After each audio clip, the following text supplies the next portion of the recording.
First channel G Telugu. నేను Z24 Hours లో చేసేదాన్ని ఇవతల బిల్డింగ్ లో, మీరు ఆపోజిట్ బిల్డింగ్ లో చేసేవారు. Zee Alpha and Z24.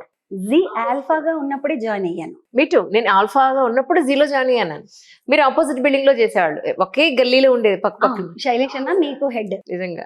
తర్వాత జీ తర్వాత ఈటీవీ2 సఖీ తర్వాత దూరదర్శన్కి వెళ్ళాను నేను. దూరదర్శన్ తర్వాత మా టీవీ చేశాను, ఫిలిం న్యూస్.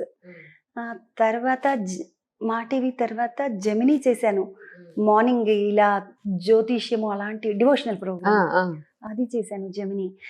తర్వాత టీవీ1 దరువు చేశాను, 75 episodes with folk artist. TV9 వాళ్ళది కదా అది. టీవీ9 వాళ్ళది, టీవీ1 నుండి 75 ఎపిసోడ్స్ చేశాను. టీ న్యూస్ కి చేశాను, ప్రపంచ తెలుగు మహాసభలకు తెలుగు దిగ్గజాలని, తెలంగాణ దిగ్గజాలని ఇంటర్వ్యూస్ ఒక 25 ఎపిసోడ్స్ చేశాను వాళ్ళకి, టీ న్యూస్ వాళ్ళకి. ఇలా ఎవరు ప్రోగ్రామ్ అంటే వాళ్ళ ప్రోగ్రామ్. ఫ్రీలాన్సర్ కదా అంజలి, నేను ఈ ఛానల్కే వెళ్తాను, ఆ ఛానల్ నాకెందుకు, నేను పని చేస్తాను, డబ్బులు తీసుకుంటాను, వస్తాను, అంతే.